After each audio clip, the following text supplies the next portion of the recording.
heart there's no harm done. Oh, woe the day! No harm. I've done nothing but in care of thee. Thee, my dear one, thee, my daughter, who art ignorant of what thou art, not knowing of whence I am, and that I am more better than Prospero, master of a full Porcel, and I no greater father. More to know to never meddle with my thoughts. 'Tis time I should inform thee farther. Lend thy hand and pluck my magic garment from me.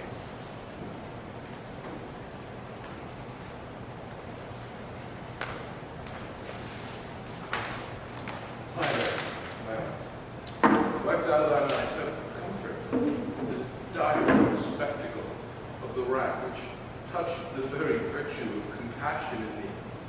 I have with such provision in my art so safely ordered that no soul, no, not so much perdition as a hair, tied to any creature in the vessel, which thou heardst cry, which thou sawest sink. Sit down, for now I must inform thee farther. You've often begun to tell me what I am, but then stopped and left me with a bootless inquisition, concluding, stay, not yet. The hours now come. The very minute bids thee open thine ear, obey, and be attentive. Canst thou remember a time before we came unto this cell? I do not think thou canst, for then thou wast not out 3 years old. Certainly, sir, I can. By what? By any other house or person of anything the image tell me that hath kept with thy remembrance. 'Tis far off, and rather like a dream than an assurance my remembrance warrants. Had I not 4 or 5 women that once tended me? Thou hadst, and more, Miranda. But how is it that this lives in thy mind, save what thou seest else in the dark, backward and abysmal of time, if thou rememberest aught ere thou camest here, how thou camest here thou mayest? But that I do not. 12 years since, Miranda, 12 years since thy father was Duke of Milan and a Prince of Power. Sir, are not you my father? Thy mother was a piece of virtue, and she said thou wast my daughter, and thy father was Duke of Milan, and his only heir and princess was issued. Oh, the heavens! Why, what foul play have we that we came from thence? Or, blessed was it, we did? Both, my girl. By foul place thou sayest were we heaved thence, but blessedly hope hither. Oh, my heart bleeds to think of the teen I turned you to, which is from my remembrance. Please you, father. My brother and thy uncle called Antonio, I pray thee, mark me, that a brother should be so perfidious, he whom next thyself of all the world I loved, and to him put the manage of my state, as at that time it was the first through the signories, and Prospero, the prime duke, being so reputed in dignity and for the liberal arts, those being all my study, the government I cast upon my brother, and to my state grew stranger. Thy false uncle, dost thou tend me? Sir, most he... Being once perfected how to grant suits, how to deny them, who to advance and who to trash for overtopping, new created all the creatures that were mine, I said, or else changed them, or else new formed them, having both the key of officer and office, set all hearts in the state to what tune pleased his ear, that he was now the ivy that hid my princely trunk and sucked my verdure on it. Thou attendest. Oh, good sir, I do. I pray thee, mark me. I, thus neglecting worldly ends, all dedicated to the closeness and bettering of my mind, and which by being so retired or prized, all populate my false brother, and awakened in him an evil nature, and my trust, like a good parent, did beget of him a falsehood in its contrary, as great as my trust was, which indeed had no limits, a confidence sans bound. He being thus lorded with what my revenue yielded and what my power might else exact, like one happening into truth by telling of it, made such a sinner of his memory to credit his own lie. He did believe he was indeed the Duke, out of the substitution, and executing the outward face of royalty with all prerogative. Hence his ambition growing. Dost thou hear? Your tale, sir, would cure deafness. to have no screen between this part he played and him he played it for. He needs will be absolute Milan. Me, poor man, my library was dukedom large enough. Of temporal royalties he thinks me now incapable. Confederate so dry he was persuading this king of Naples to give him homage, do him annual tribute, and to subject his coronet to his crown, and bend the dukedom yet unbowed. Alas, poor Milan, to most ignoble stooping. Oh, the heavens! Mark this condition and the event, and say if this might be a brother. I should sin but to think nobly of my grandmother. Good wombs have borne bad sons. Now the condition, this king of Naples being an enemy of mine inveterate, hearkens my brother's suit, which was that in lieu of the premises of homage, and I know not how much tribute, should presently extirpate me and mine out of the dukedom, and confer fair Milan with all honors upon my brother. Thus a treacherous army levied. One midnight fated to the purpose did Antonio throw open the gates of Milan, and the ministers for the purpose hurried then to me, and that cry itself. Not for pity, and I not remembering how I cried out then and cried over again, is a hint that brings my eyes to it. Here a little further, and then I'll bring thee to the present business, out of which this story were most impertinent. Wherefore did they not that hour destroy us? Well demanded, wench. My tale provokes that question. Dear, they durst not. So great the love my people bore me, nor put a mark so bloody on the business, but with colors fairer painted their foul ends. In few they hurried us aboard a bark, bore us some leagues to see where they had prepared a rotten carcass of a boat, not rigged nor tackle, sail nor mast. The very rats instinctively had quitted, and there they hoist us to cry to the sea that roared to us, and to sigh to the winds whose pity sighing back did us but loving wrong. Alack, what trouble I was to you then! A charity thou wast that did preserve me. Thou didst smile, infused with fortitude from heaven. When I have decked the sea with drops full salt under my burden groaned, which raised in me an undergoing stomach to bear up against what should ensue. How came we ashore? By providence divine, some food we had, and some fresh water that a noble Neapolitan, Gonzalo, out of his charity, did give us with rich garments, linen, stuffs, and necessaries, which since have steaded much. But I might have ever seen that man.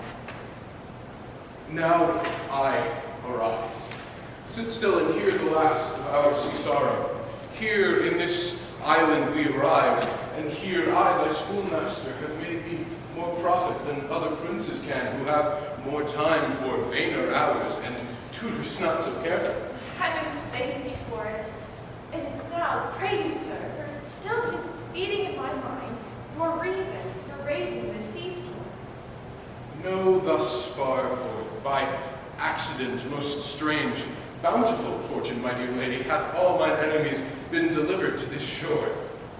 And by my prescience I do find my zenith doth depend upon a most auspicious star, whose influence, if now I court not, my fortunes will ever after droop. Here, cease more questions. Thou art inclined to sleep. 'Tis a good dullness, and give it way. I know thou canst not choose.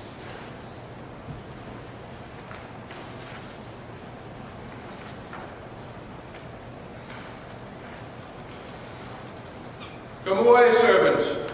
Approach my Ariel. I am ready now. Come. All hail, great master. Brave your hail. I come to answer thy best pleasure. To fly, to swim, to dive into fires, to ride in curdled clouds, thy strong and bidding task. Ariel, in all his quality. Hast thou, spirit, performed to point the tempest that I bade thee? To every article, I boarded the king's ship. Now in the beak, now in the waist, the deck. In every cabin I flamed amazement. Sometimes I divide and burn in many places. On the topmast, the yards, the bowsprits, but I flame distinctly, then meet and join. Jove's lightning, the precursors, oh, the dreadful thunderclaps, more momentary in sight outrunning were not. The fire and cracks of sulphurous roaring, the most mighty Neptune seemed to besiege and make his bold waves tremble. Yea, his dread trident shake. My brave spirit, who was so firm, so constant that this coil could not infect his reason? Not a soul, but felt a fever of the mad and played some tricks of desperation. The mariners were the first to jump and plunge from the ship. The king's son, with his hair upstaring, then like reeds, not hair, was the first man that leapt and cried, "Hell is empty and all the devils are here!" Why, that's my spirit. But was this not nigh shore? Close by, my master. But are they, Ariel, safe? Not a hair perished. On their sustaining garments, not a blemish, but fresher than before, and as thou based me, in troops I've dispersed them about the isle. The king's son have I landed by himself, whom I left cooling of the air with sighs in an odd angle of the isle and sitting, his arms in this sad knot. Of the king's ship and of the mariners, say how thou hast disposed, and of the rest of the fleet. In the deep nook, where once thou call'st me up at midnight to fetch dew from the still Vexper smooths, there she's hid. The mariners, under hatches safely stowed, who with a charm joined to their suffered labors, I have left asleep. As for the rest of the fleet, which I dispersed, they have all met again and are upon the Mediterranean float, bound sadly home for Naples, supposing they saw their king's ship wracked and his great person perished. Ariel, thy charge exactly is performed. But there's more work. What is the time of the day? Past the mid-season. At least 2 glasses. The time twixt 6 and now must by us both be spent most preciously. Is there more toil? Since thou dost give me pains, let me remember thee, what thou hast promised, which is not yet performed me. How now, Moody? What is thou canst demand? My liberty, Before the time be out, no more. I prithee, let me remember thee. I have done thee worthy service, told thee no lies, made no mistake, served without grudge or grumbling. Thou did promise to bait me a full year. Dost thou forget from what a torment I did free thee? No. Thou dost, and think'st it much to tread the ooze of the salt deep, to run on the sharp wind of the north, to do me business in the veins of the earth when it is baked with frost. I do not, sir. Thou liest, malignant thing. Hast thou forgot the foul witch Sycorax, who with age and envy was grown into a hoop? Hast thou forgot her? No, sir. Thou hast. Where was she born? Speak, tell me. Sir, in Argier. Oh, was she so? I must once in a month recount what thou hast been, which thou forgett'st. This foul witch Sycorax for mischiefs manifold and sorceries terrible, from Argiers to enter human hearing, wast banished, as thou knowest. For one thing she did, they would not take her life. Is not this true? Yes, sir. This blue-eyed hag was hither brought with child, and here was left by the sailors. My slave, as thou reportst thyself, was then her servant, and was the spirit too delicate to enact her earthly and abhorred commands. And so she did confine thee with the help of her more potent ministers, and in her most unmitigable rage, into a cloven pine, where thou didst painfully remain 12 years, within which space she died and left thee there. Then this island, save for the freckled whelp, hag-born child she did litter here, was not honored with a human shape. Yes, Caliban, her son. Dull thing, I say so, he that Caliban whom now I keep in service. Thou best knowest from what a torment I did free thee. Thy groans did make wolves howl, and penetrate the breasts of ever angry bears. It was a torment to lay upon the damned, which Sycorax could not again undo. It was mine art that made gape the pine and let thee out. I thank thee, master. If thou more murmurest, I will rend an oak and peg thee in his knotty entrails till thou hast howled away 12 winters. Pardon, master. I will do my spiriting gently and be correspondent to command. Do so, and after 2 days I will discharge thee.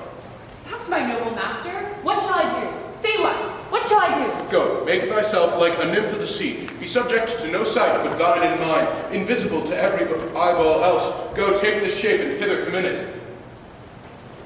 Awake, dear heart. Awake. Thou hast slept well. Awake. Strangeness of your story, but heaviness. Come on, shake it off. We'll visit my slave, Caliban, who never yields us kind answers. 'Tis a villain, sir. I do not love to look on. But as 'tis, we cannot miss him. He does make our fire, fetch in our wood, and serves in offices that profit us. What ho, slave! Caliban, thou art thou, speak! There's way enough today! Come forth, I say! There's other business for thee. Come, thou tourist, when?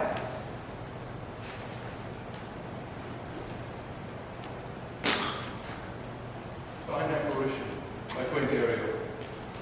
Hark in thine ear.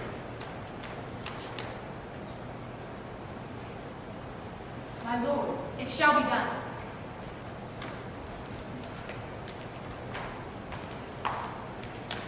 Thou poisonous slave, got by the devil himself, upon thy wicked dam come forth!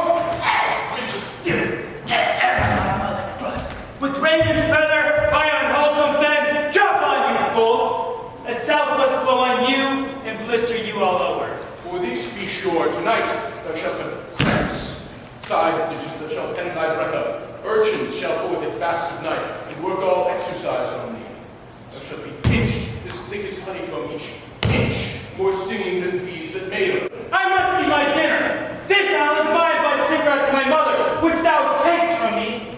When thou camest first, thou strokest me and made much of me. Wouldst give me waters with berries in it, and teach me how to name the bigger light, and how the less that burn by day and night.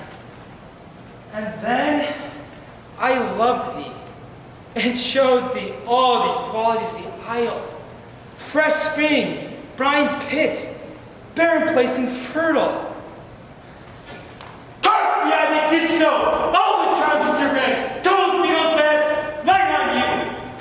For I am all the subjects that you have, which first was mine own king. And here you stymie me in this hard walk, while you keep me from the rest of the island. Thou most lying slave, whom stripes made not kindness I have used thee, filth as thou art, with humane care, and lodged thee in mine own cell, till thou didst seek to violate the honor of my child. Oh, ho, ho, ho, ho. What's been done? Thou didst prevent me. I had peopled else this isle with Calibans. Abhorrent slave, which any prince of goodness wilt not take, being capable of all ill. I pitied thee, took pains to make thee speak, taught thee each hour one thing or another. When thou didst not savage, know thine own meaning, but wouldst gabble, like a thing most brutish, I endowed thy purposes with words that made them known. But thy vile race, though thou didst learn, thou had in it which good natures could not abide to be with. Therefore wast thou deservedly confined to this rock, who hadst deserved more than a prison. You taught me language, and my profit on't is I know how to curse. The red will be learning your language. Hag seed hence, fetch us in fuel and be quick, thou art best to answer other business. Oh, Christ thou, malice! If thou be wax or not, unwillingly what I command, I'll rack thee with old krebs, make all thy bones ache, make thee roar that feast shall tremble at thy din. No! Raven! I must obey. His art is of such power, it would control my damned God's evils and make a vassal of him. So slave hence.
Sure waits upon some god of the island, weeping again the king my father's wreck. Oh, this music crept by me upon the waters, allaying both their furies and my passion. Oh. And thence I have followed it, or it hath drawn me rather, but now 'tis gone. No, it begins again. Full fathom five thy father lies, of his bones are coral made. Those are pearls that were his eyes, nothing of him that doth fade, but doth suffer us he changed into something rich and strange. Seen him sadly ring his knell, hark now I hear a din-drum bell. Oh, the ditty does remember my drowned father. This is no earthly business, nor no sound that here goes. I hear it now above me.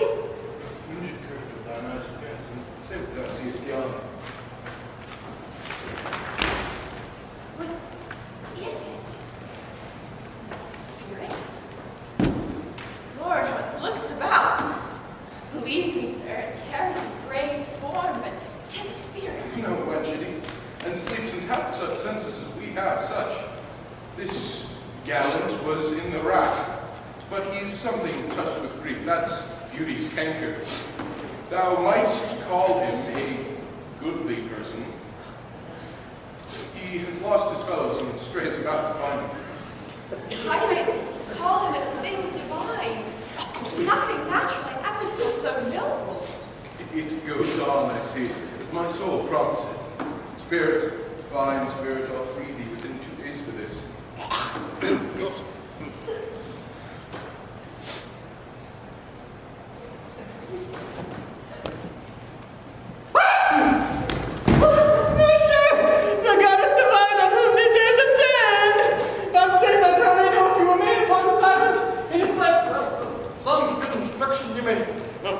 Give that I bear me here. My prime request, which I do not pronounce, is. Oh! You wonder. If you be made or no? No wonder, sir, but certainly a maid. Oh, my language heavens! I am the best of these that speak the speech where it is spoken. How, the best? What wert thou if the king of Naples heard thee? Oh, a single thing, as I am now that wonders to give these speech of Tempest. Myself am Tempest, who never since I have beheld the king my father wrecked. Alack for mercy. Yes. Oh, faith. And all his lords, the Duke of Milan and his brave son, being twain. The Duke of Milan and his more braver daughter could control thee. Now were fit to do it. At the first sight, they have changed eyes. Thou hast done well, fine area. A word, good sir. I fear you have done yourself some wrong. A word. Why speaks my father so ungently? This is the third man that e'er I saw. The first that e'er I sighed for. Pity moved my father to incline to my way. Oh, if a virgin, and your affections not gone forth, I'll make you the queen of Naples. Soft, sir. One word more. They are both in either's powers, but this swift business I must uneasy make. Let too light winning make the prize light. One word more, good sir, I charge thee that thou attend me. Thou dost here usurp the name thou owest not, and hast put thyself upon this island as a spy, to win it from me, the Lord on it. No, as I am a man. There's nothing ill can dwell in such a temple. If the ill spirit have so fair a house, good things will strive to dwell in it. Come. Speak not for him, he's a traitor. Follow. I'll manacle thy neck and feet together. Sea-water shalt thou drink, and thy food shall be the fresh brook mussels, withered roots, and huskware in an acorn cradle. Come, follow. I don't resist such entertainment till my enemy has more power. Dear father, make not too rash a trial of him, for he is gentle and not fearful. What, my foot, my tutor? Put up thy sword, traitor, who makes to show, but darest not strike. Come from thy ward, for I can here disarm thee with this stick, and make thy weapon drop. Beseech you, father. Hence, hang not on my garments. Sir, have pity. I'll be sure. Silence, one word more will make me chide thee, if not hate thee. What, an advocate for an impostor?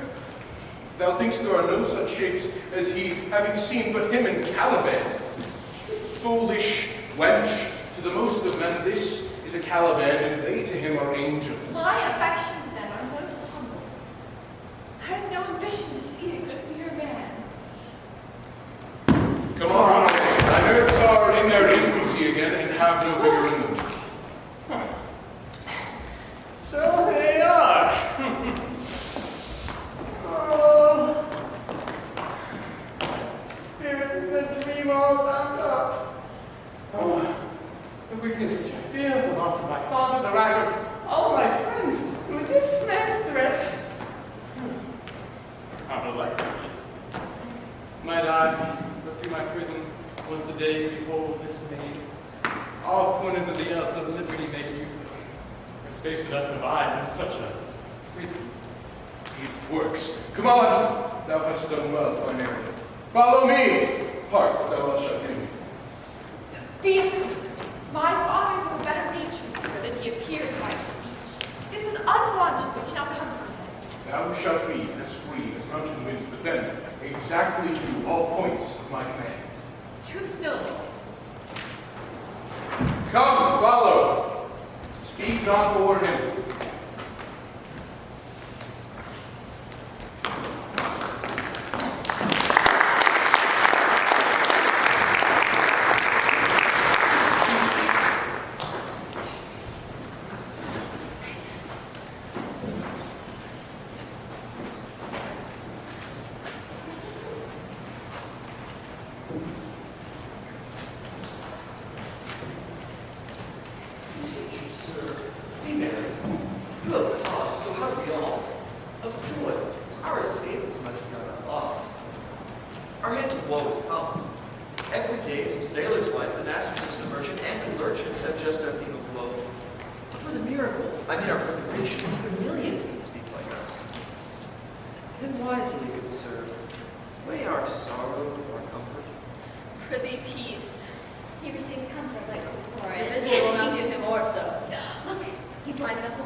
But one of his pockets could speak, would it not say that he lies? A very false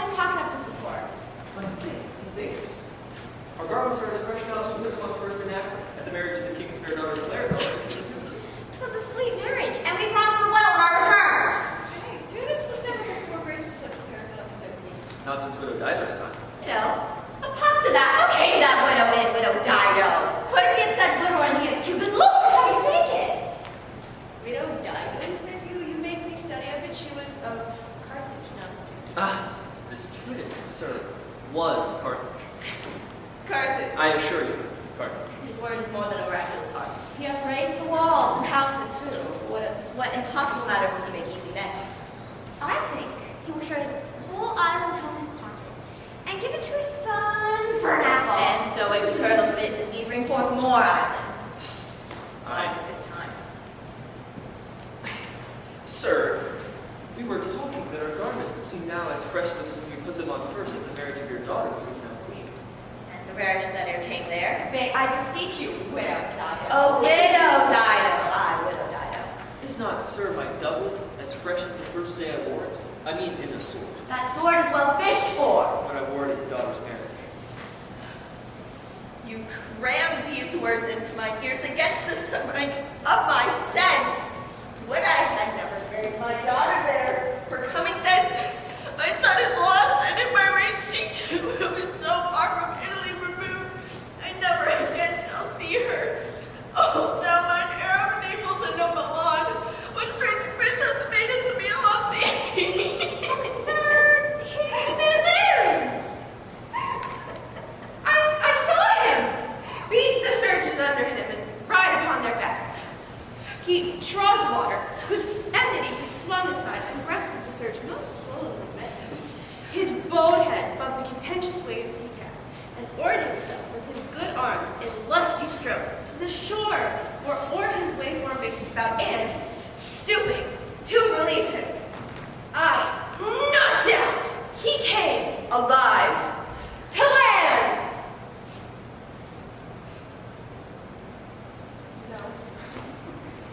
No, he's gone. Sir, you may thank yourself for this great loss. That when all of us are your daughter, would rather lose her to an island, which is at least banished from your eye, which caused to wet the grief on it. Living peace. You were kneeled to, in overture, but otherwise by all of us, and the fair soul herself weighing between lowliness and obedience, and with the end of being to bow. We have lost our son, I fear, forever.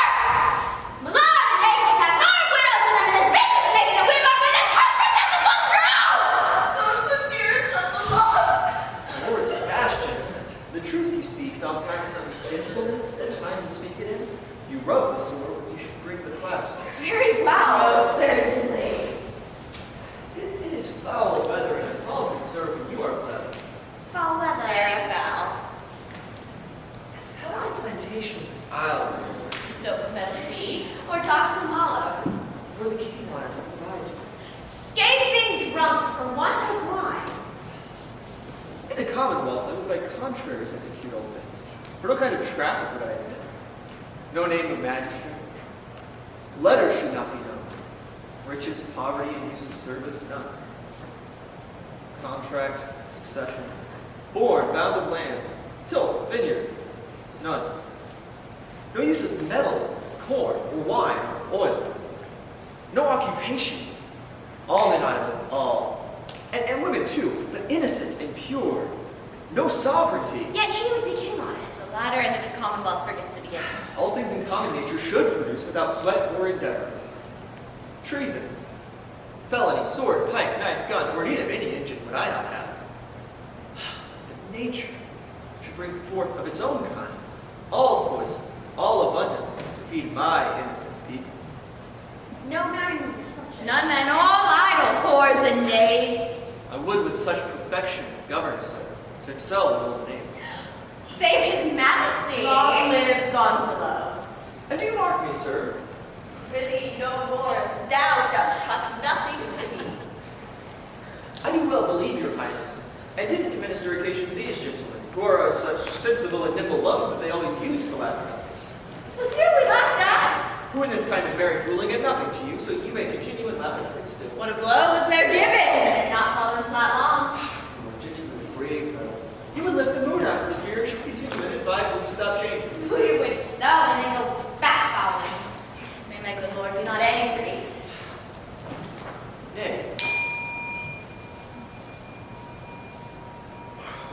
venture my discretion so weakly. Will you laugh me to sleep, for I am very heavy? Go sleep and hear us.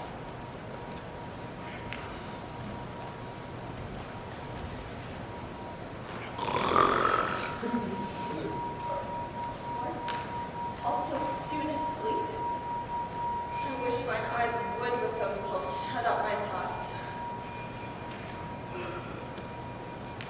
I find they are inclined to do so. Not amid the heavy offerings, for it seldom visits sorrow, and when it does, it is a comforter. We too, my lord, will guard your safety while you take your rest and watch your sleep. Thank you. Wondrous heavy. A strange drowsiness possesses them. It is the quality of the climate. Why doth it not in our islands? I find myself not disposed to sleep. Nor I. My spirits are nimble. They fell together as if by consent they dropped as by a thunderstroke. What might were this bastion, or what might, but no more. And methinks I see it in my face what thou shouldst be. The occasion speaks thee, and my strong imagination sees a crown dropping upon thy head. Oh, not sleeping. Do you not hear me speak? I do, and surely it is a sleepy language thou speakest out of thine sleep. What is it thou didst say? This is a strange repose, to be asleep with eyes open, standing, speaking, moving, yet so fast asleep. No, Sebastian, thou let's thy fortune sleep. Die rather, wait while thou art waking. Thou must snore distinctly, there's many in thy snores. I'm more serious in my custom, and you must be so too, if to heed me trebles the oar.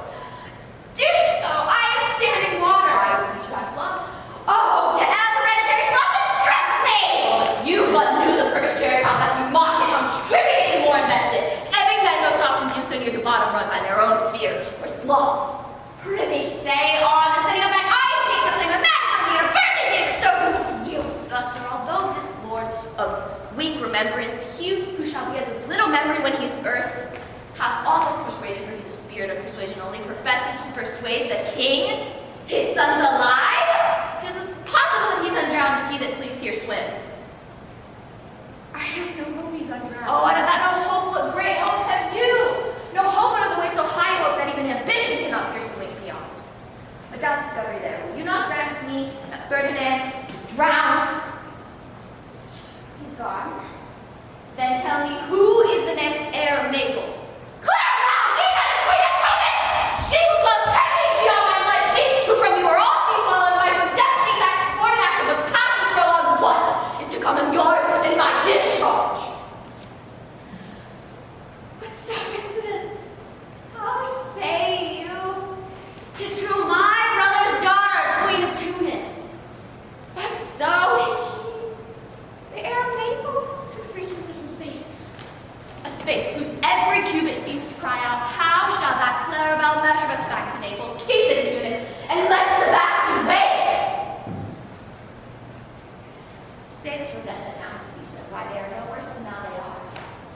There be that king of Naples, as well as he that sleeps. Lords that can prate as amply and unnecessarily as this gondola I myself control to reject.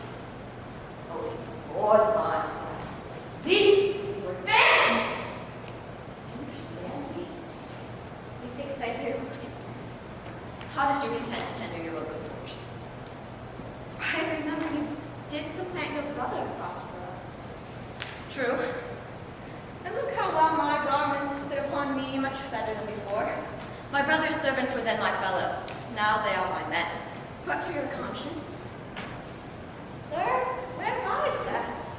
If 'twere God would put me in my sleeper, but I feel not this deity in my bosom. 20 consciences stand twixt me and alive. Can he be they and melt her they no less? But here lies your brother. No better than the earth he lies upon. If he were that which now is life, that's dead. Whom I, with this obedient steel, 3 inches of it can lay to bed forever, whilst you doing thus with the perpetual and I can put this ancient morsel, this circumstance, who shall not upbraid our course. For all the rest, they'll take suggestion as a cat laps milk. They'll tell the clock to whatever business that we say befits the hour. Thy case, dear friend, shall become my precedent, as thou dost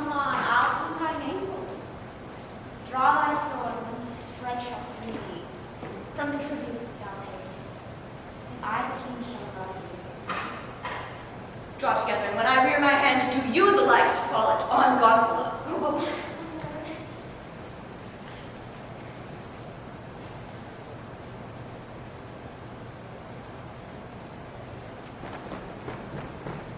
My master, through his art, perceives the danger that you and his friend are in and sends me forth, for else his project dies, to keep them living.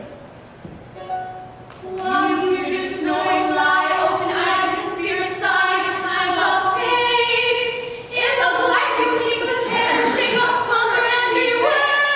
Awake, awake, both be silent! Why, how now, oh, Blake? Why are you drawn? Perform this ghastly looking. What's the matter? Whilst we stood here securing your repose, even now we heard a hollow burst of bellowing like bulls or rather lions. Lions. Didst not wake you? It struck my ear most terribly. I heard nothing. Oh, surely it was a roar to make an earthquake. Surely it was the roar of a whole herd of lions. Heard you this, Gonzalo? On my honor, sir, I heard a humming. Not a strange one, too, which did awake me. Ashamed you, sir, to cry. When I opened my eyes, the weapons were drawn. It wasn't. That's terrible. It's best we stand upon our guard over this place. Let's draw our weapons. Lead off this guard, let's make further search for my poor son. Heavens keep him from these beasts, for he is sure in the island. Lead away. Prospero, my lord, shall know what I have done. So, king, go safely and seek thy son.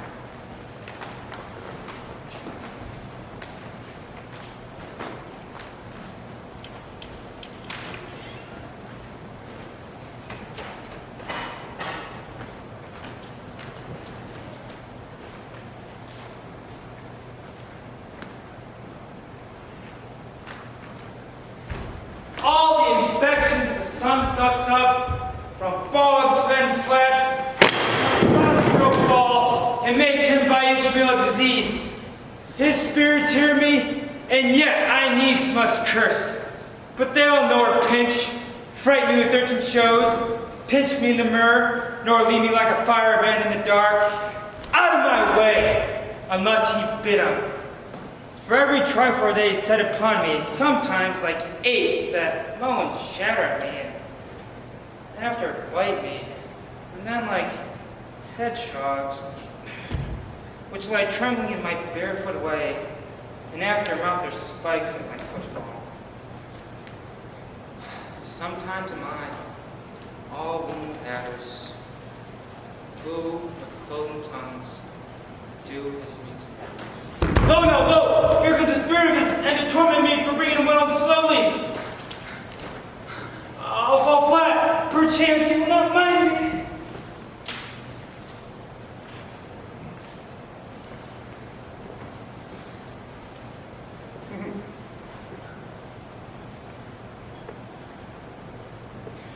Here is neither bush nor shrub to bear off any weather at all. And another storm brewing. I hear it sing in the wind. Well, yon same black cloud, yon huge one, looks like a foul bombard that would shed its liquor. If it should thunder as it did before, I know not where to hide my head. Yon same cloud cannot choose but fall by pailfuls.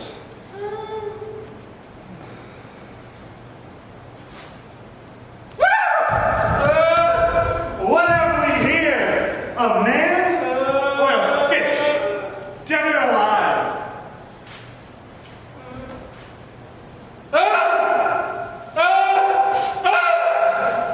A fish. He smells like a fish. A very ancient and fish-like smell. A kind of not of the newest poor John, a strange fish. Where I in England now as once I was, and had but this fish painted. Not a holiday fool there, but would give a piece of silver. There would this monster make a man each there makes a man. When they will not give a doint to relieve a lame beggar, they will lay out 10 to see a dead Indian. Aimed like a man. Fins like arms.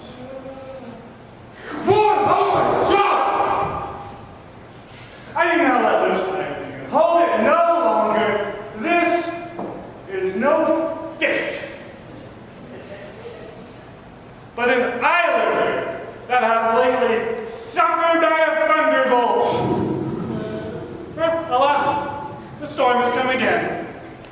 My best way is to creep under his gabardine. There is no other shelter hereabouts. Misery acquaints a man with strange bedfellows. I shall here shroud till the dregs of the storm be past.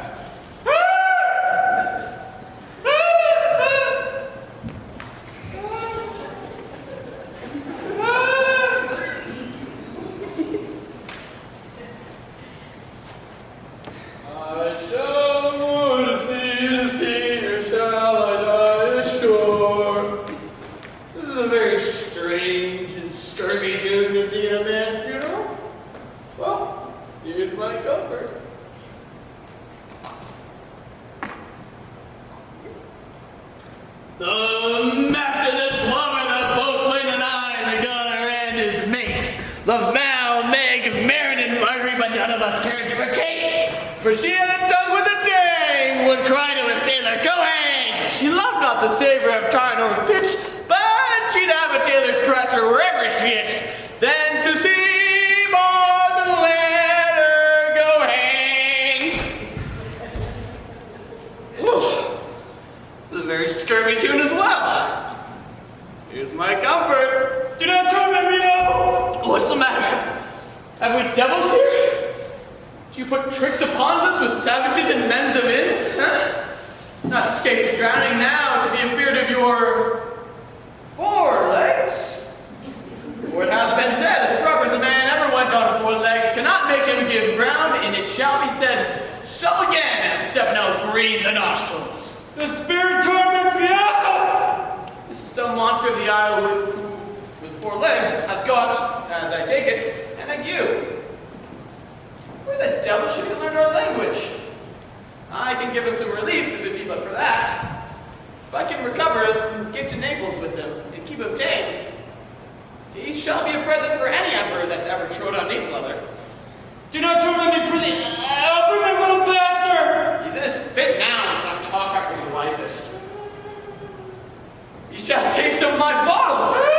If he never drank wine afore, it'll go near to remove his fit. If I can keep him tame and get to Naples with him, he shall pay for him that hath him, and that's downward. Thou dost me yet, little hurt. I know it by thy trembling. Now possible words upon thee. Oh, come on. Open your mouth. This will give language to you, cat. Open your mouth. This will give your sentence. That's down. Open your guts again. You cannot tell this to friends. I should know that voice. It should be. Oh, he is drowned, and these are devils. Oh, defend me! 4 legs and 2 voices. A most delicate monster. His foreign voice now is to speak well of his friend, and his backward voice is to utter foul speeches into the tracks. If all the wine in my bottle can help him, I won't recover him from his ague. Come. I will pour some in thy other mouth. Stefano! What is that coming? Mercy, mercy, this is the devil, no monster. I will beat him. I have no long spirit. Stefano! If thou be Stefano, touch me and speak to me. For I am Trinculo, be not of fear, thy good friend Trinculo. Thou beest Trinculo. Come forth. I will pull thee by thy lesser legs. If any be Trinculo's legs, these are they. How are very Trinculo indeed. How can this be the siege of this moon Can he vent trinculus? Well, it could be killed by a thunderstroke, but I'm not drowned, Stefano. I hope now thou art not drowned. It's the storm overblown. I hid me under the dead mooncalf's gabardine for fear of the storm. Oh, but I fell living, Stefano. Oh, Stefano, do me a bottle and skate. Pretty dude, I turned me about my stomach's not constant. These be fine things. And if they be not be sprites, that's a brave God. There's celestial liquor. I will kneel to him. How dost thou escape? How camest thou hither? By this bottle. Swear how thou camest hither. Escaped upon a butt of a sack, which the sailors heaved overboard. By this bottle, which I made of the bark of a tree with my own hands, since I was cast ashore. I'll swear upon that bottle to be thy true subject of the liquor. Swear then how thou escapest. I'll swim ashore, man, like a duck. I can swim like a duck, I'll be sworn. Kiss the book. Though thou canst swim like a duck, thou art made like a goose.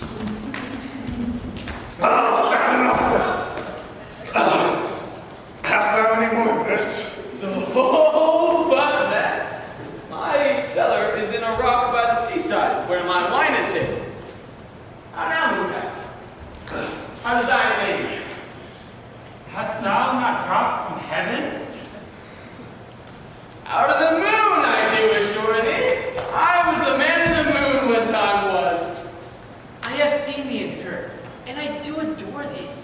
My mistress showed me thee, and thy dog, and thy bush. Swear to that? Kiss the book. I will furnish it anon with new contents. Swear. By this good light, this is a very shallow monster. I fear him. A very weak monster. For the man in the moon. Oh, most poor, credulous monster. A well-drawn monster. Good sooth. I'll show thee every inch of the island. I'll kiss thy foot. I prithee, be my God. By this light, this is the most perfidious and drunken monster. When God's asleep, go out his body. I'll kiss thy foot. I'll swear myself thy subject. Come on then. Down and swear. I shall laugh myself to death at this puppy-headed monster, a most scurvy monster. I could find it in my heart to beat her. Stop. Kiss.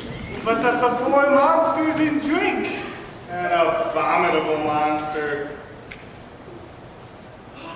I'll show thee the best springs. I'll pluck thee berries. I'll fish for thee. I'll get thee wood enough. A plague upon the tyrant that I serve. I'll bear him no more sticks. But follow thee, thou wondrous man. A most ridiculous monster to make a wonder of a poor drunkard. I'll prithee. I'll show thee where crabs grow. And I, with my long nails, will dig thee pig nest, show thee a jay's nest, and instruct thee how to snare the nimble marset. And I'll bring to thee, scrambling, clustering filberts, and sometimes I'll get thee young scammers from the rock. Wilt thou go with me? Prithee, lead the way without any more talking. Dracula. Our company, and the king else being drowned. We will inherit here. Fellow Dracula, come, bear my bottle. We will fill him by and by again. Farewell, master, farewell, farewell. A howling monster, a drunken monster. No more dams I'll make for fish, nor fetch and fiery, and requiring, no straight trenching, nor wash dish. Ban, ban, Caliban! Has a new master, get a new man. Freedom!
The mistress which I serve quickens what's dead and makes lively with pleasures.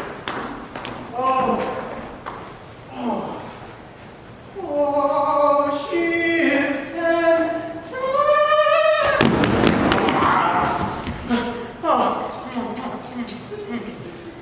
she is 10 times more gentle than her father's craft. He's composed of harshness. I must remove some thousands of these logs upon a sword. Oh, my mistress squeaks when she sees me perform such baseness. He says it had never my executor. I do forget, but these sweet thoughts do refresh me. Most notably when I do it.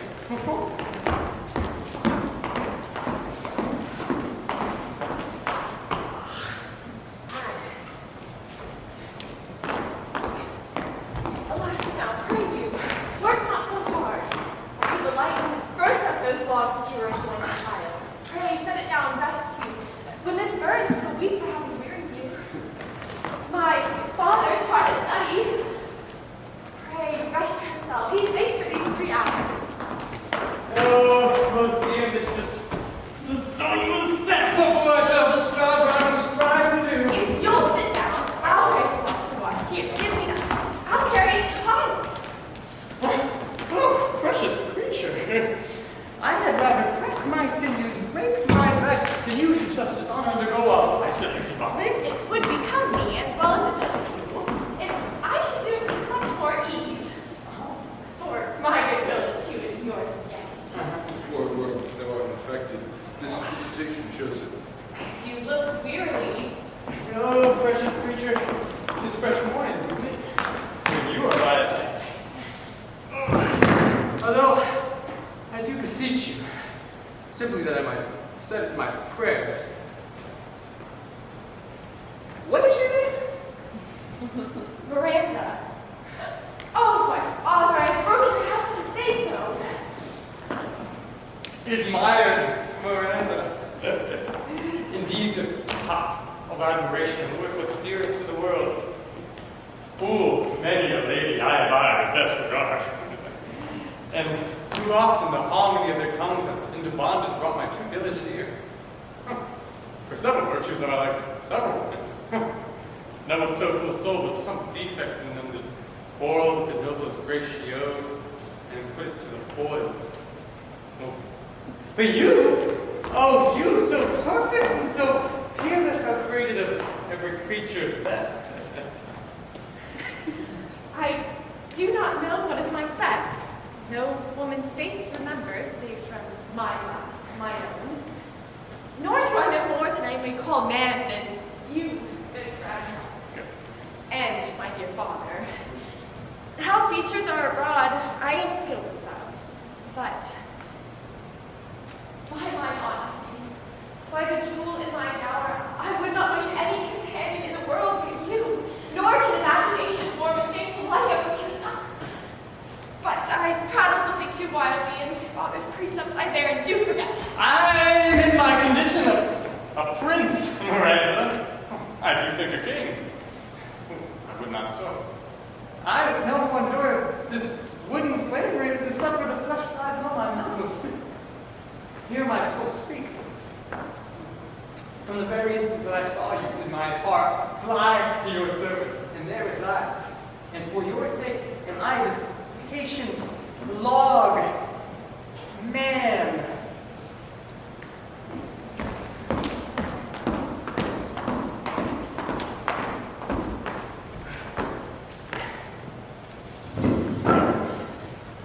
Do you love me?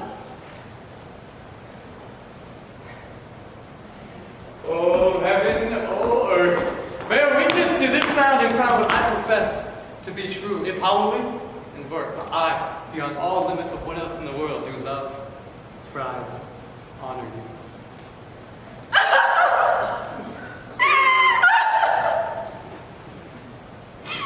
I am a fool to weep at what I'm glad.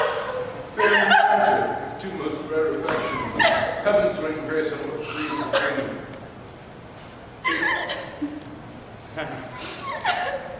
Wherefore weep you. At mine unworthiness, that dare not offer what I desire to give, and one says, take what I shall die to want.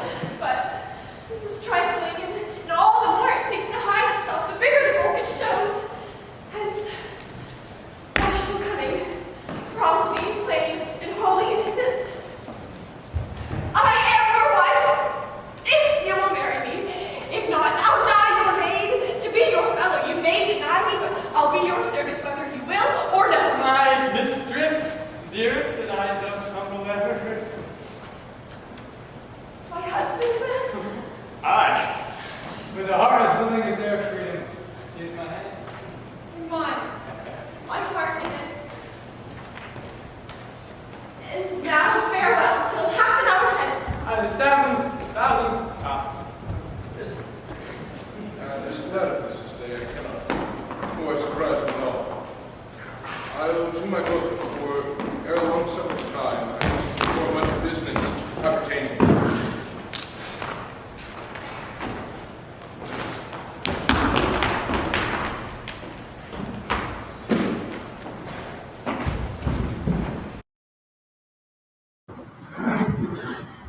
Help not me! For those running down to the big water, not a drop of more.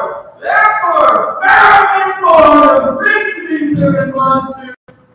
Servant monster. Folly of this island. They say there are 5 on this isle, leaving 3 of them. The other 2 be drained like us, a big tide. Bring to me servant monster, I bid thee. I will stand ahead. Or should maybe set out? You are a great monster to need if it. Seven tail. I ought to have drowned and sung in sack. For my part, the sea cannot drown me. I swam ere I could recover the shore 35 leagues up and on. By this light, thou shalt be my lieutenant, monster, or my standard. Your lieutenant, if you list. He's no standard. Will not run, monsieur monster. Yeah. Nor go neither. But you'll lie like dogs, and you'll say nothing neither. Mooncalf, If thou beest a good mooncalf, speak once in thy life. How does thy honor? Let me lift thy shoe. I'll not serve him. He is not valiant. Thou liest, most ignorant monster. I am in case to justle the constable. Why, thou debauched fish, thou! Was there a man a coward who hath drunk so much sack as I today? Wilt thou tell a monstrous lie being but half a fish and half a monster? Lo, he mocks me. Wilt thou let him, my lord? Lord, quoth he, that a monster should be such a natural. Lo, again, bite him to death, I prithee. Trinculo, keep a good tongue in thy head. If you prove a mutineer, the next tree. The poor monster's my subject. He shall not suffer indignity. I thank my noble lord. Wilt thou be pleased to hearken once again to the suit I made to thee? Marry will I, kneel and repeat it. I will stand, and so shall be, Trinculo. Why, as I told thee, I am subject to a tyrant, a sorcerer, that by his cunning has cheated me of the islands. Thou liest! Thou liest. Thou jesting monkey, thou. I would my master would destroy thee, I do not lie. Trinculo, trouble him any more in this tale, and bite his hand. I will blame some of your teeth. I said nothing. Well then, no more. Proceed. I say by sorcery he got this side. From me he got it. If thy greatness will, revenge it on him. For I know thou darest, but this thing dare not. That's most certain. Thou shalt be lord of it, and I'll serve thee. How now shall this be compassed? Canst thou bring me to the party? Yeah, my lord.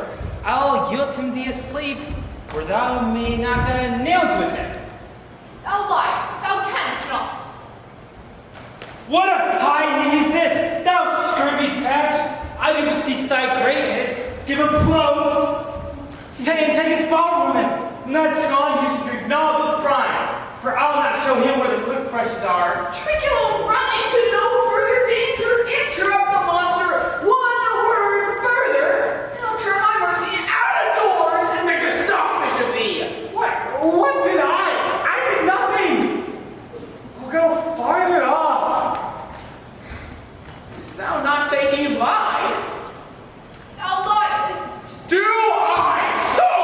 Take thou down! Acting like this, give me the lie another time! I got kids all right. Are your wits in hearing to? A pot for your bottle. This one's shot drinking them.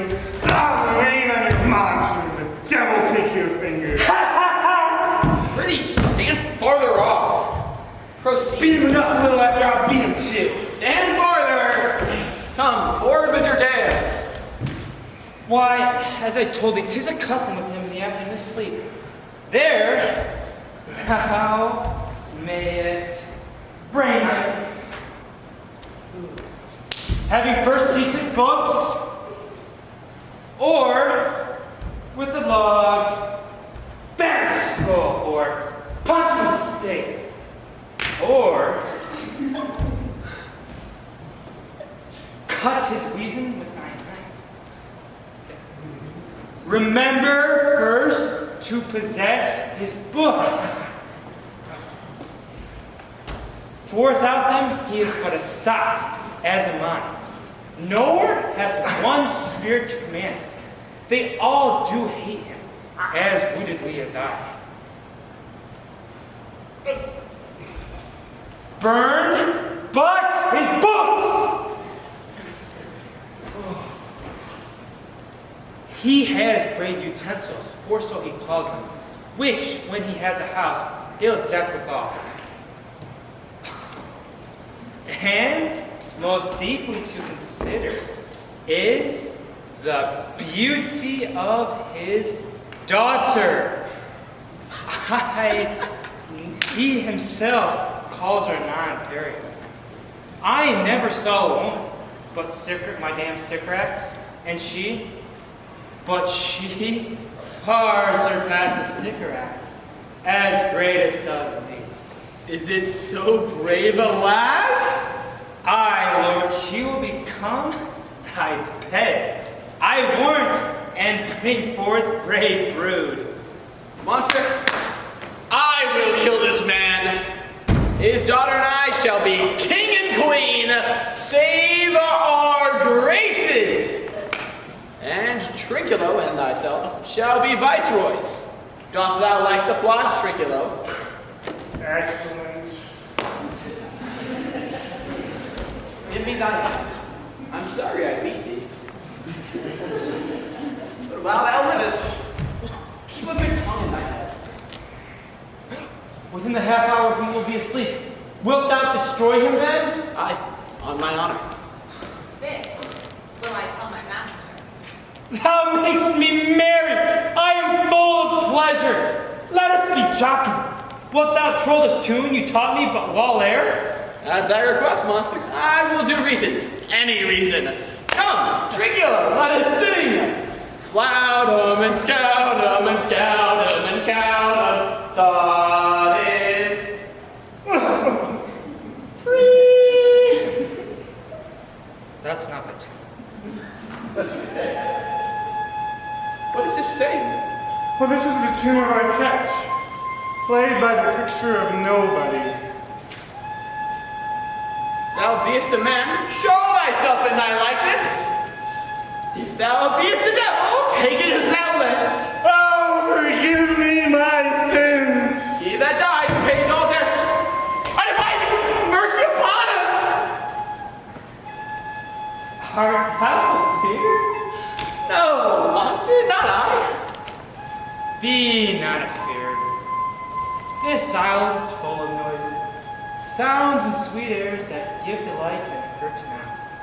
Sometimes 1,000 twangling instruments will hum about mine ears, and sometimes voices that, if I had waked after long sleep, will make me sleep again. And then, in dreaming, the clouds methought would open and show riches ready to drop upon me. That's when I waked. I cried to dream again.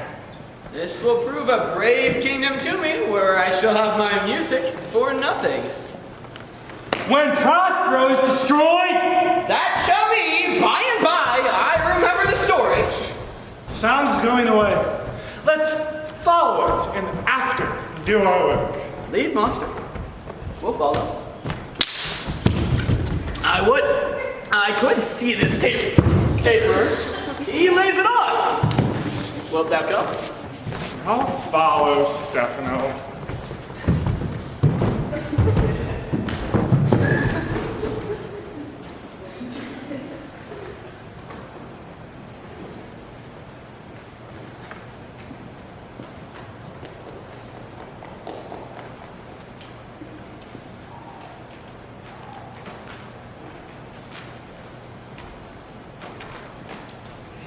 Our lake I can go no further, sir. My old bones aches. Here's a maid's trotting me forthright in the angles. By your patience, I needs must rest me. Lord, if you are lately, do myself a casual weariness and indulge my spirits. Sit down and rest. Even here, going not for having to keep it, no longer for my flatterer. He is drowned. Who thus we straight find in the sea mocks our frustrate search on land. Well, let him go. I'm right glad that he so unapproached not for one repulse or for the purpose that you resolved to defend. The next advantage will be taken thoroughly. Let it be tonight, for they are oppressed with travel. They cannot or will not use such vigilance as when they are fresh. Say tonight no more.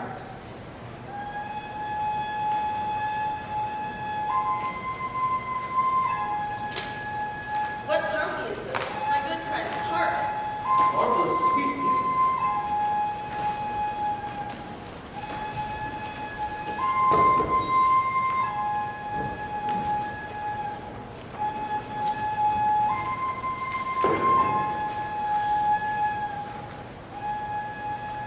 Give us kind keepers, heavens! What were these? Living drollery. Now I will believe that there are unicorns in Arabia.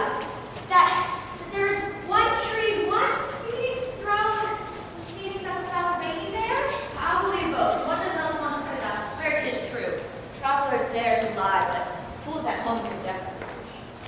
If in Naples I should report this now, would they believe me?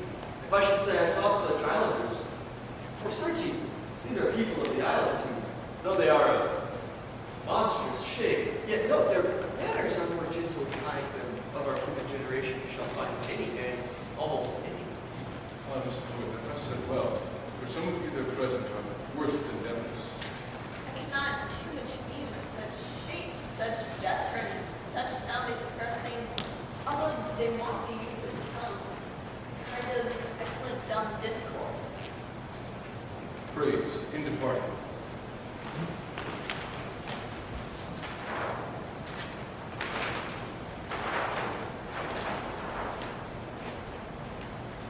They managed strangely. Well, no matter. Since they have left their viands behind, for we have stomachs. But please you take part of those here. Not I. Faith, sir, you need not fear. When we were boys, who would have believed that there were mountaineers who laughed like bulls whose throats had hang down in walls of flesh? Or that there were such men whose heads stood in their breasts, which now we find either out of 5 to 1 will bring us good war. I will stand to and feed, although my last, no matter, since I feel the best is past. Brother, my lord the Duke, stand to and do his beat.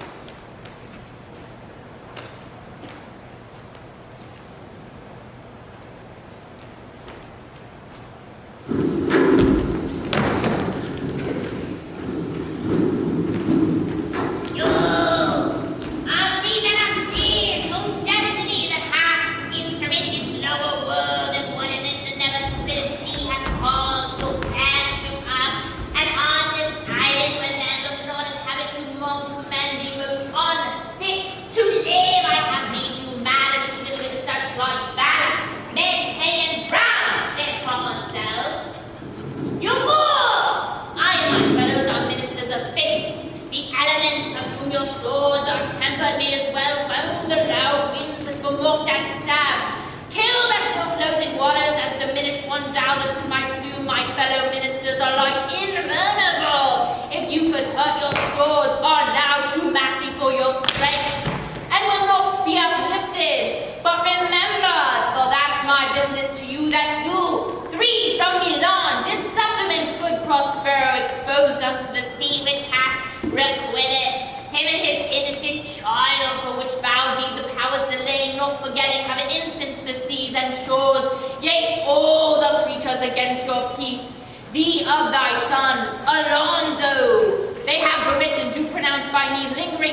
and ye at once shall step by step attend you in your ways, whose wrath to guard you from which here in this most desolate isle else falls upon your heads is nothing but heart sorrow and a clear life ensuing.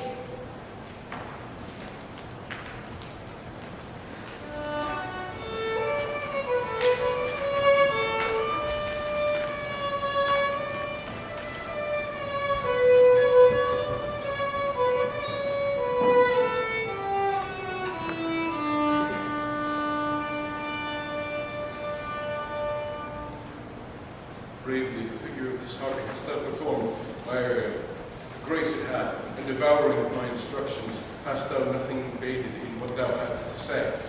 Now these mine enemies are all distracted, and I'll visit young Ferdinand, and his and mine dear beloved.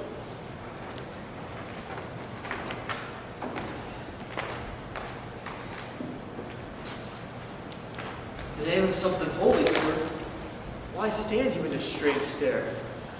Oh, it is monstrous, monstrous. Methought the billows spoke and told me of it. The winds did sing to me, and the thunder, that deep and dreadful organ pipe, pronounced the name of Prosper. It did base my trespass.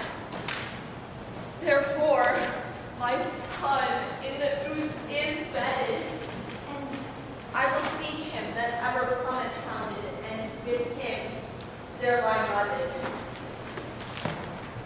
But what feet at a time, I will fight their legions over! Be thy second. All three of them are desperate. Their great guilt, like a poison given to work a great time after, now begins to bite the spirits. I do beseech you that are of subtler joints, follow them swiftly, and hinder them from what this ecstasy may now provoke them.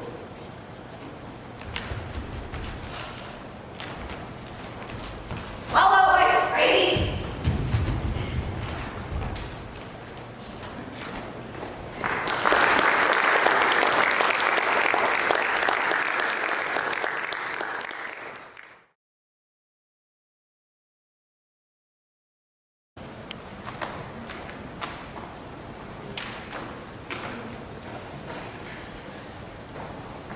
If I have too austerely punished you, your compensation makes amends. For I have given you here a third of mine own life, or that for which I live, which once again I tender to thy hand.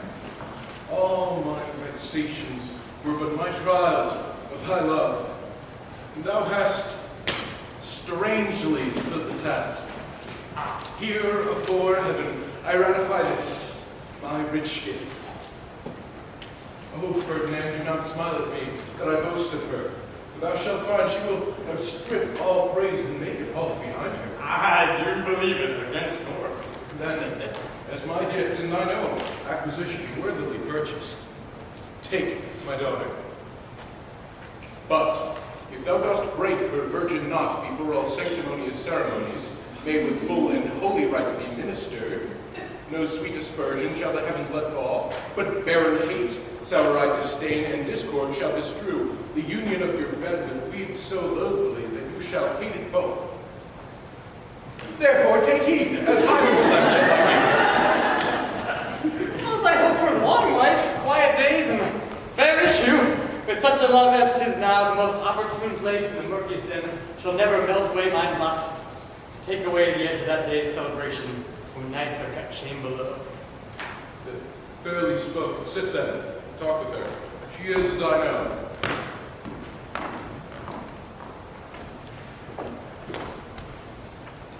What, Ariel? My industrious servant, Ariel. What would I, poet master? Here I am. Thou with thy meaner fellows your last service did worthily perform, and I must use you in such another trick. Go, bring the rabble, o'er whom I give thee power, incite them to quick motion, for I must bestow upon the eyes of this young couple some vanity of mine art. Presently, I with a twinkle. before you can say, come and go, and cry twice, so, each one will be tripping on his toe, will be here, with mop and mow. Do you love me, master? No?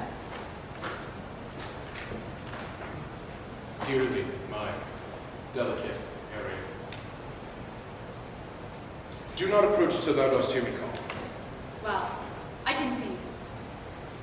Look thou be true, do not give dalliance too much the rein. The strongest oaths are straw, and the fire and the blood. Be more abstemious, or else good night your vow. I assure you, sir, the white, cold virgin snow upon my heart abates the ardor of my liver. Well. Approach, my Ariel. Bring the corollary rather than warrant the spirit. Approach and partly. No tongue! All eyes be silent.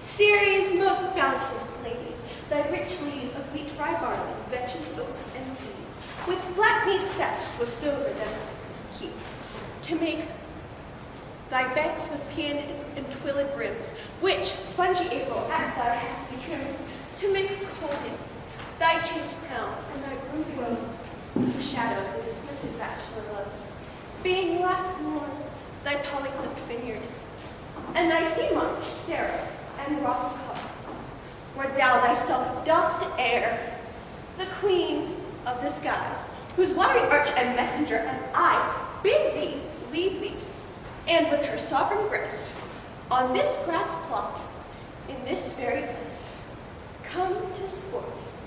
Her peacocks fly amain, approach rich Ceres, her to entertain.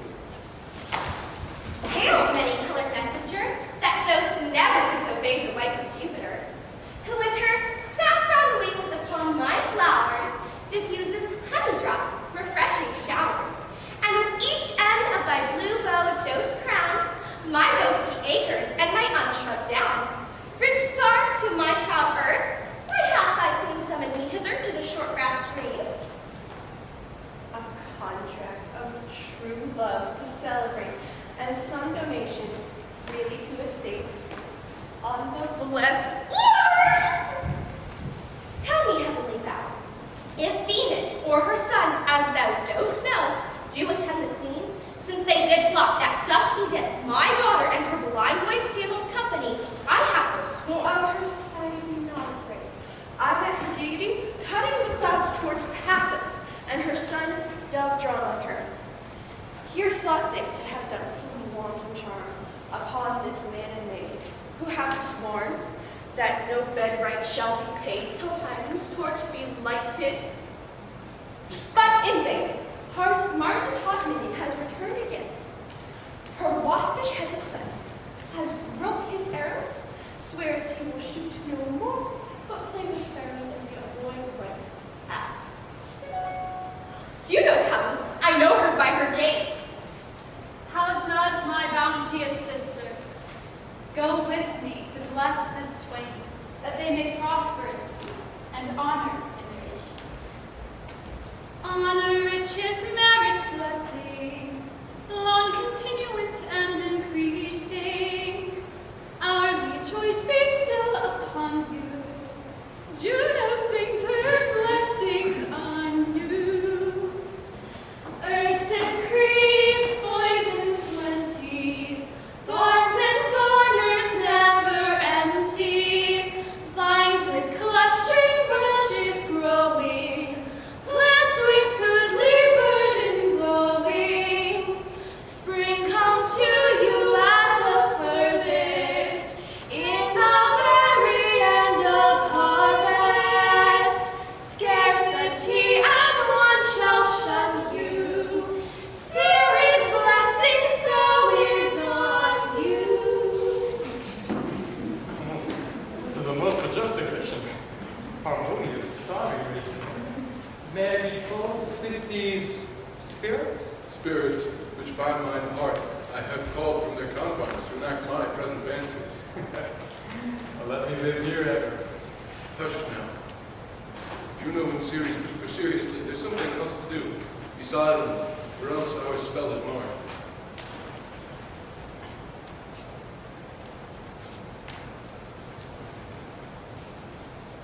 You nymphs cognized of the wintering brooks, with your ascended crowns and ever harmless looks, leave your crisp channels, and on this green land answer your summons Juno does command.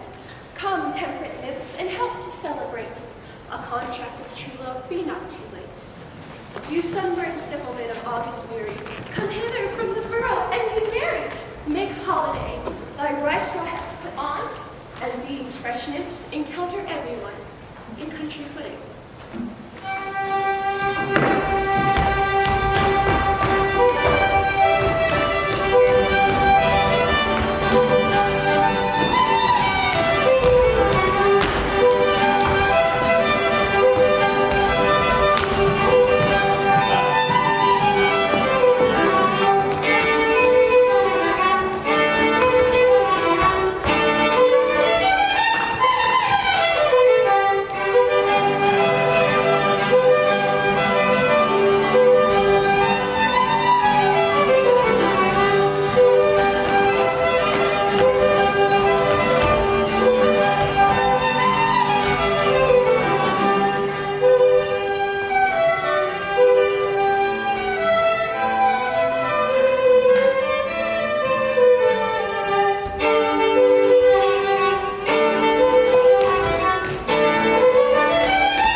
Our revels now are ended.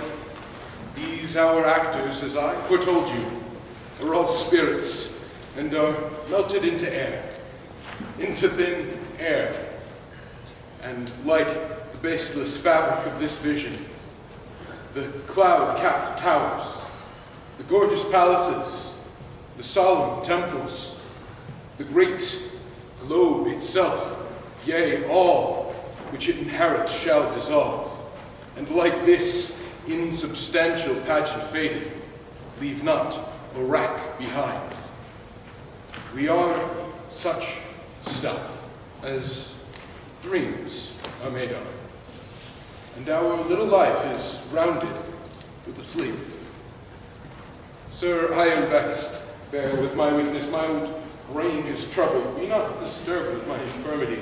If you be pleased, retire to my cell and there repose. A turn or two I'll walk to still my beating mind. We wish for peace.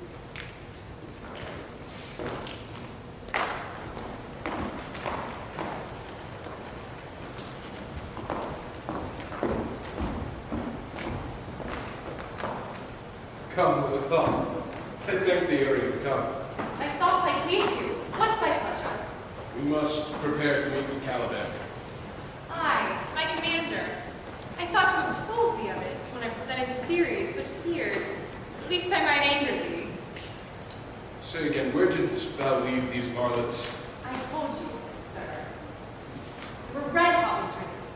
So full of valor, they smoked the air for breathing in their faces, and beat the ground for the kissing of their feet, yet always bending towards their project. So I beat my tabret at which, like unbacked colts, they pricked their ears, advanced their eyelids, and lifted their noses as they smelt music. So I charmed their ears, that calf-like they my loving fall through tooth briars, pricking gores, sharp furzies, and thorns which entered their frail shins. At last, I left them in the filthy mantled pool, there dancing up to the chins that foul link overstunk their feet. This was well done, my bird. Thy shape invisible, retain that still. The trumpery in my house. Go, fetch it for stale to catch these thieves. I go, I go.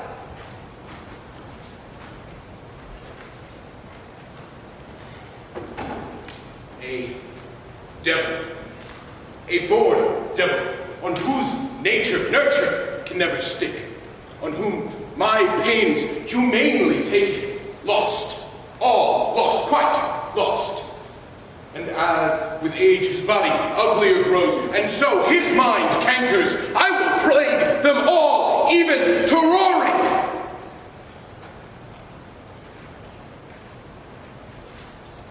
Come, hang him on this line.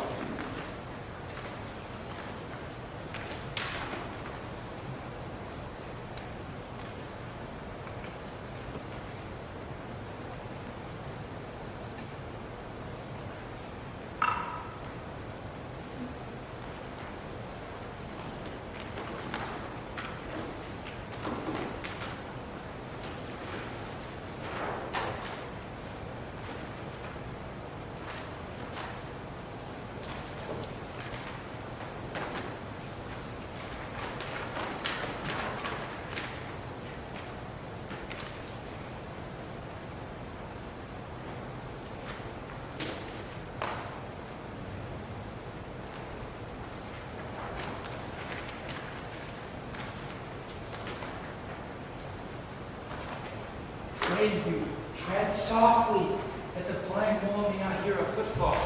We are now near his cell. Monster! You are very misused, a harmless various. Don't do better than leave the jack with us. Monster, how do you smell all horse piss? With my nose is in great indignation. So is mine. Do you hear, monster? If I should take a displeasure against you, look you! Thou art a lost monster. Good my lord, in thy favor still. Be patient, for the price I shall bring to thee shall limit this mischance. Therefore, speak softly. All's hushed as midnight ends. I'm to lose our battles in the pool. It is not only disgrace, it is honor, that monster, but infinite loss! It's more to me than my wetting. But this is your harmless bearing, monster. I will go fetch off my bottle.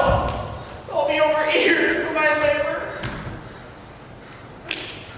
Prithee, my king, be quiet. Cease thou here. Do that good mischief that I make this island thy home forever. And I, thy Caliban, for I thy footlicker. Give me thy hand. I do begin to have bloody thoughts. Oh, King Stefano! Oh, King, oh, worthy Stefano! Look what a wardrobe here is for thee! Let them avoid us with trash. Oh, monster, we don't belong to a trickery. Oh, King Stefano! Trinculo, put up that gown. By this hand, I'll have that gown. Thy grace shall have it.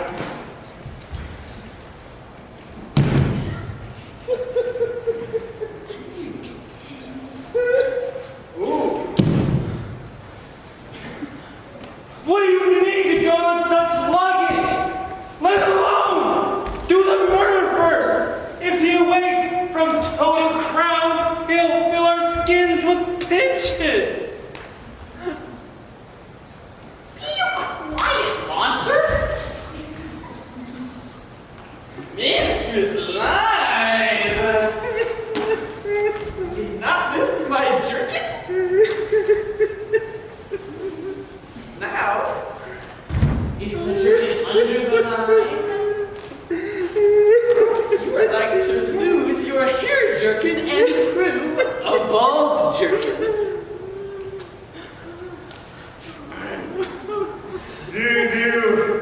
We steal by line and level and by your grace. Oh, I thank thee for that jest. Ooh, here's a garment for it. Which shall not go unrewarded while I am king of this country. Steal by line and level is an excellent passive bait. Use another garment for it. Monster, come. Put some lime upon your fingers and away with the rest.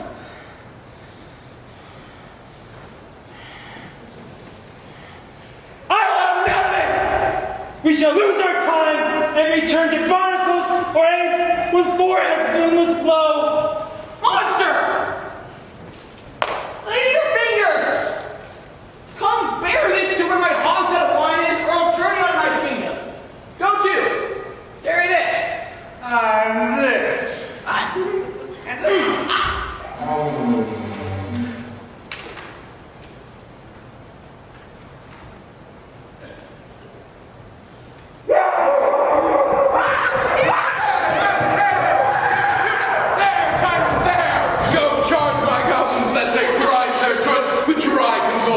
Shorten up their sinews, and more pinch-spotted make them than pard or cat mountain. Hark they roar! Let them be hunted soundly. At this hour lies at my mercy all mine enemies. Soon shall all my labors end, and thou shalt have the air of freedom. For little follow and do me service.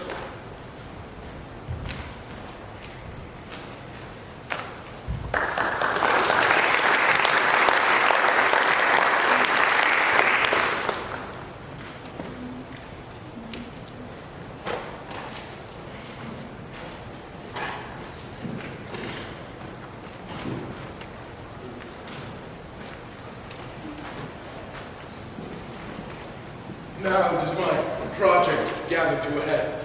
My charms crack not, my spirits obey, and time goes upright as a carriage after day.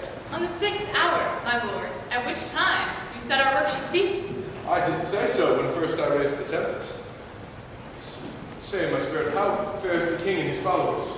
Confined together, in the same fashion as you gave in charge. All prisoners, sir, just as you left them. In the weathered pen that binds your cell, they cannot budge till your release. The king, his brothers, and yours abide all three distracted. The remainder mourning over them, brimful of sorrow and dismay. But chiefly him that you turned, sir, the good old Lord Gonzalo. His tears run down his beard like winter's drops from eaves of reed. Your charms are strongly worksome, and if you were to behold them now, your affections would become tender. Dost thou think so, spirit? Mine would, sir, were I human.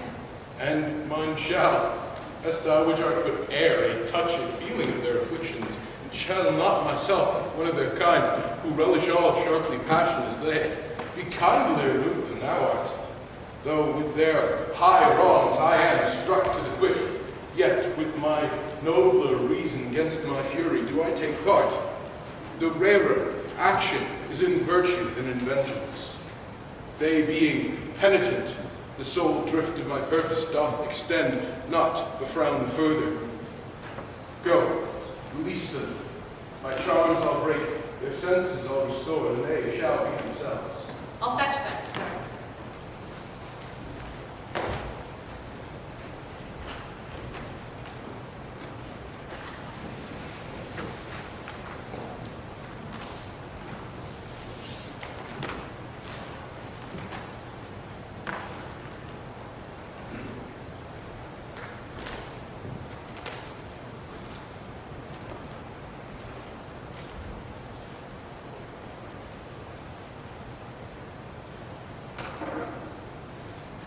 You elves of hills, brooks, standing lakes and groves, and you that on the sands with printless foot do chase the ebbing Neptune, and do fly him when he comes back. You demi-pups that by moonshine do the green sour ringlets make, whereof you not bites, and you whose pastime is to make midnight mushrooms that rejoice to hear the solemn curfew, by whose aid, weak masters though you be, I have bedimmed the noontide sun, called forth the mutinous winds, and twixt the green sea and the azure vault set roaring war. To the dread rattling thunder have I given fire, and rifted Jove's stout oak with his own bolt.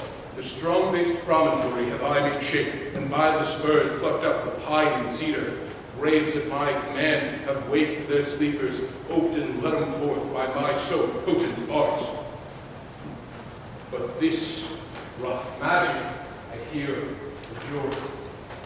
To work mine end upon their senses, I'll break my staff, bury it certain fathoms in the earth, and deeper than did ever plummet sound I'll drown my book.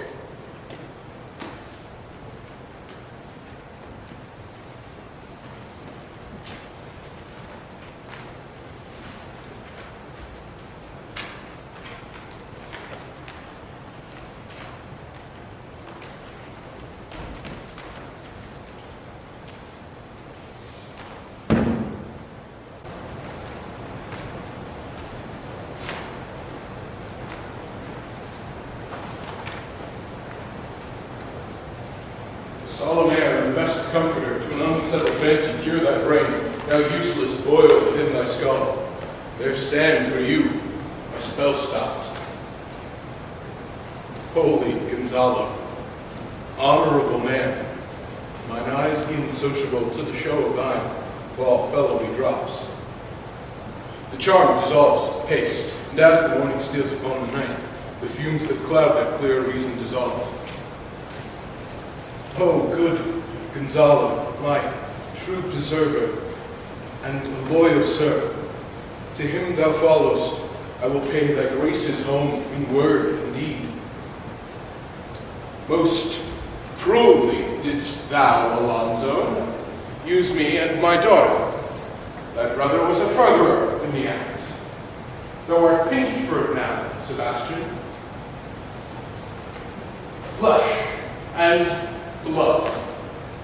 You, brother mine, who expelled remorse, entertained ambition, and expelled nature, who with Sebastian, whose inward benches therefore are most strong, would here have killed your king. I do forgive thee, unnatural though thou art.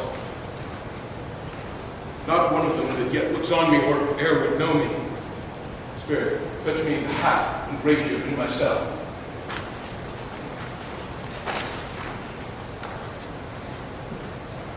I will discase me and myself present, as I was sometime alive.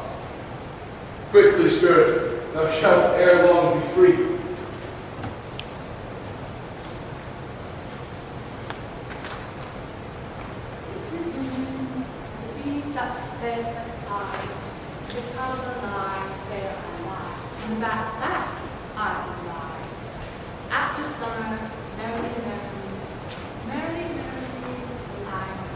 fly. Why, that's my dainty area. I shall miss thee, but thou shalt be free. So, to the king's ship, there shalt thou find the mariners asleep under the hatches, the master and the boatswain being awake, and force them to this place, and presently I prithee.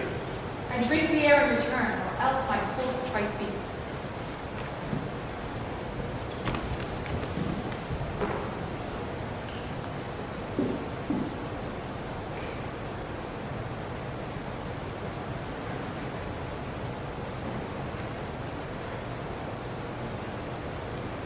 Behold, Sir King, the wronged Duke of Milan, prospering, who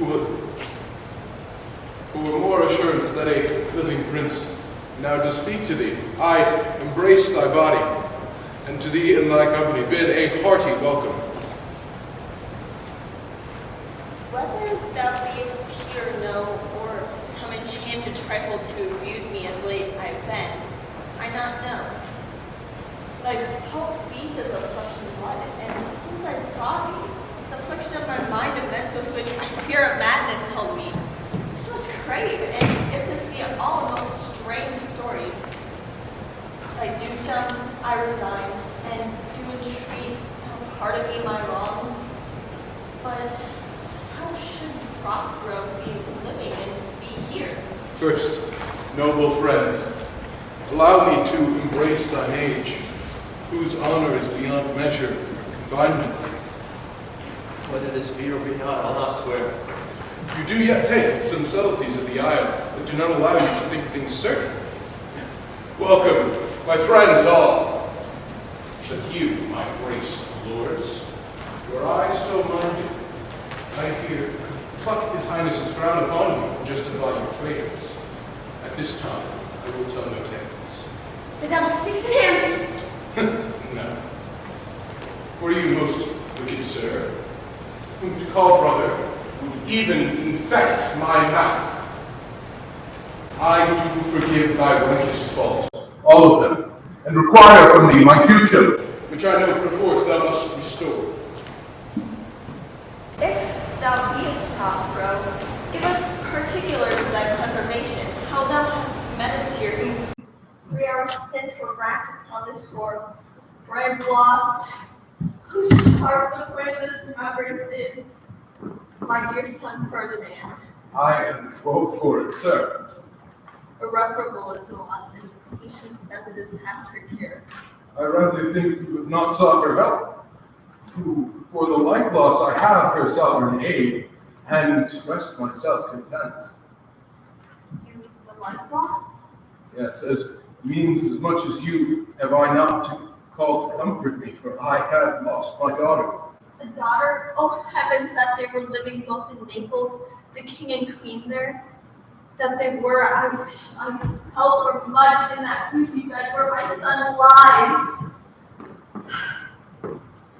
When did you lose your daughter? In this last tempest, I perceive that these lords who devour their reason and do not take their eyes to offices of truth. Howsoever you have been jostled from your senses, know for certain that I am Prospero, that very truth which was the rust of Milan. Sir, this sells my court. Here have I few attendants and subjects, none abroad. As you have restored me my dukedom, I will grant you a wonder that pleases me as much. Sweet Lord, you play me false. Oh, noble mistress. I would prefer one. Yes, or scorn would be random. I would call it fair play. If this prove a vision of the island, one dear son shall I twice lose. A most high miracle. Oh, the seas threaten my crystal without cause. Now all the blessings of a glad father compass thee about.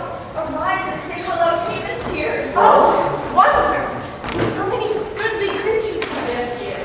How beauteous mankind is! Oh, brave new world that has such people in it. 'Tis new to thee. What is this maid thou wast at play? Your acquaintance Is she the goddess that severed us and brought us together? No. Sir, this is, she is mortal. But by immortal providence, she's mine. I picked her when I did not have a father to help me, and I thought you were drowned. She's daughter to this noble Duke of Milan, of whom I've heard so much about, but I've never seen in the flesh. Through her father, I've been given a second life, and second, she has made me to him. I'm hers, but oh, how oddly will it sound that I must ask my child forgiveness. There, sir, stop. Do not burden our remembrances with a heaviness that's gone. I have indeed wept or should have spoke ere this. Look down, you gods, and on this couple drop a blessed crown, for it is you that have chalked forth the way that brought us hither. Give me your hands, like grief and sorrow still embraces heart that doth not wish you joy. Was Milan thrust from Milan, that his issue should become kings of Naples? Oh, rejoice beyond a common joy, and set it down in gold on lasting pillars. In one voyage did Claribel her husband find at Tunis, and Ferdinand her brother a wife, where he himself was lost. Prospero his dukedom in a poor isle, and all of us ourselves where no man was his own. I say amen, Gonzalo.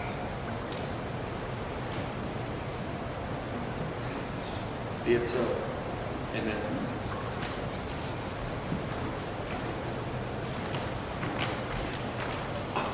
Oh, look, sir, here is more of us. I prophesied if a gallows were on land, this fellow could not drown. How now? Blasphemy that swears grace overboard. Have you no mouth on shore? What is the news? The best news is that we've safely found our King and company.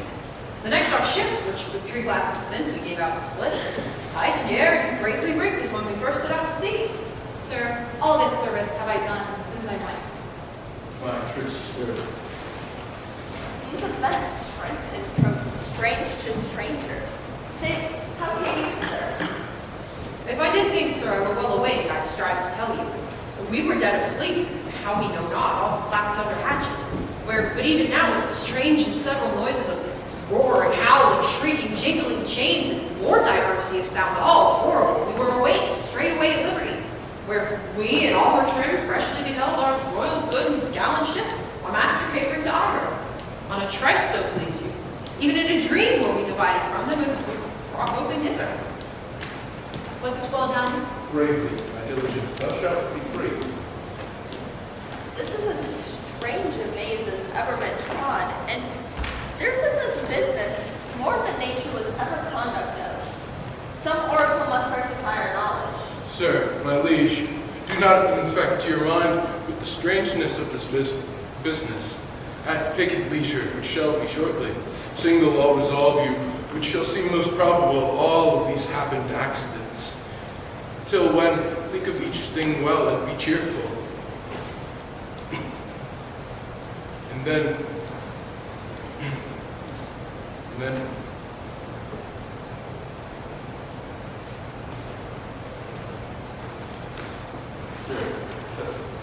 Caliban and his companions free, tie the spell.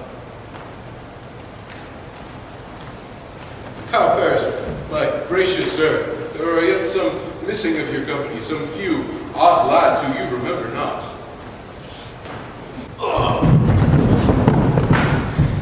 Every man shifts for all the rest. Let no man take care for himself, for all is but fortune. Congratulate, holy monster. Congratulate!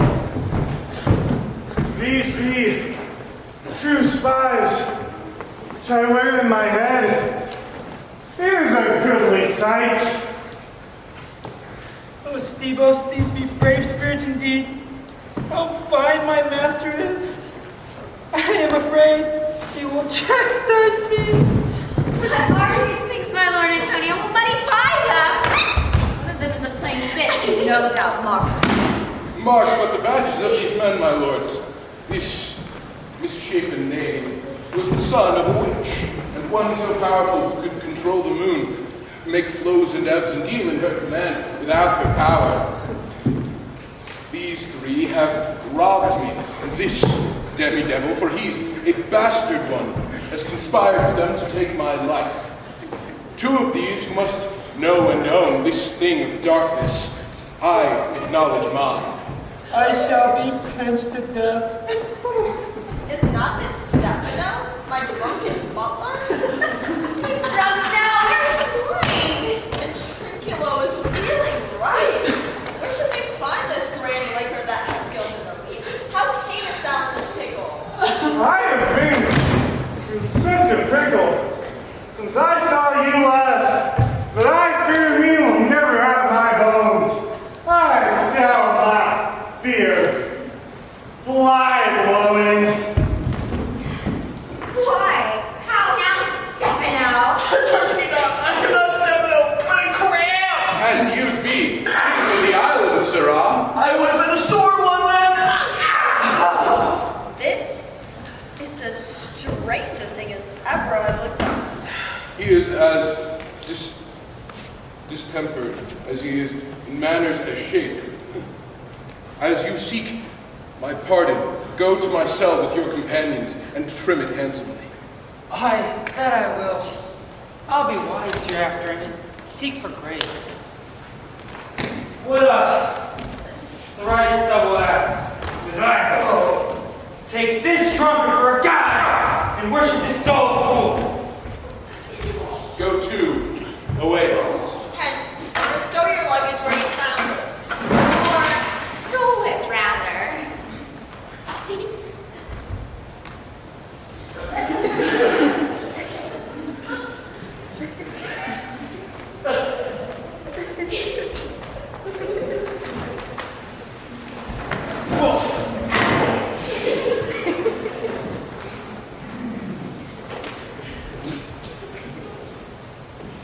Sir, my liege, I invite you and your train into my cell for this one night, where you shall take your rest, which part of it I knocked out. I shall go quick away with the story of my life and all the accidents gone by.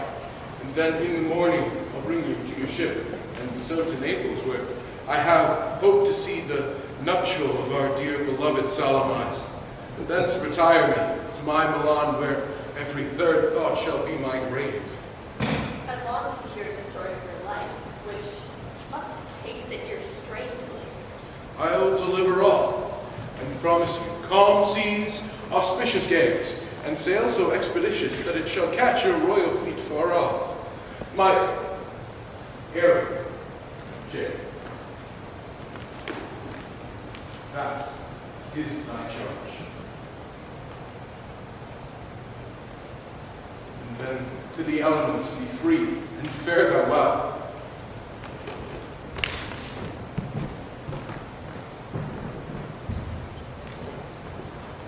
Please you, draw near.